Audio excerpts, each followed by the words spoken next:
Former PBA player binatikos ang paglalaro ng komedyante at vlogger na si Malu Piton sa MPBL. Nasira nga ba ang professionalism ng larong basketball ng dahil dito? Yan ang ating mga pag-uusapan para sa video natin na ito.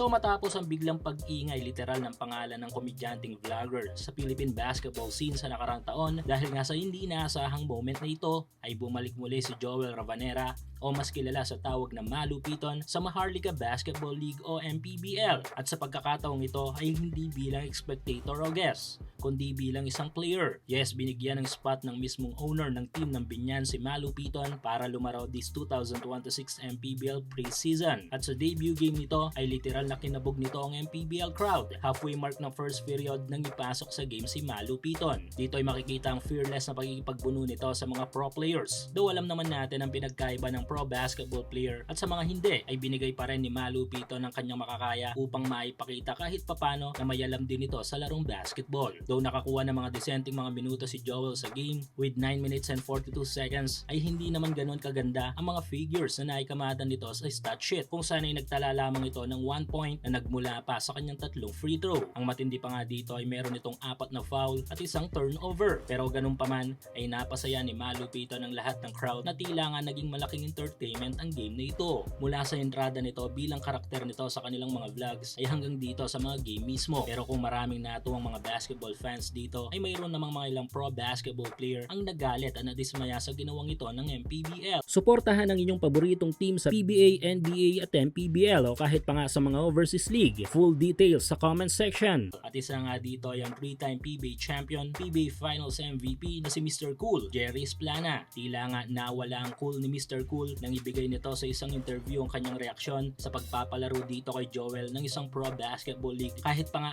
hindi naman ito pro basketball player. Ayon dito ay mababawasan ang kalidad ng liga sa mga ganitong klaseng gawain. Dagdag pa ng PBA legend ay hindi daw lahat ay gusto ang ganitong klaseng kalokohan. Well, dahil dito ay nagsuggest si Esplana na dapat maglaan ng platform para sa mga ganitong klaseng mga entertainment at huwag sa pro basketball league. Kumbaga bigyan ng sariling regular na laro ang mga content creator tulad ni Malu Piton kesa isama sa mga pro basketball game. Marahil magiging ang opinyon na marami ukol sa statement na ito ng PBA legend dahil kung iisipin ay may dalawang parte ang magiging opinyon ng lahat dito. Ayos ang ginawa ni Malu Piton at ng Binyan kung para sa entertainment ang pag-uusapan. Medyo sablay naman ito kung sa punto ng mga pro basketball players ang ating titignan dahil nga sila nagpakahirap upang makalaro lang sa pro basketball league habang parang na-shortcut naman ito sa iilan. Bukas ang inyong opinyon para sa usapin na ito mga ka-hoops. I-komento nyo lang yan sa ating comment section.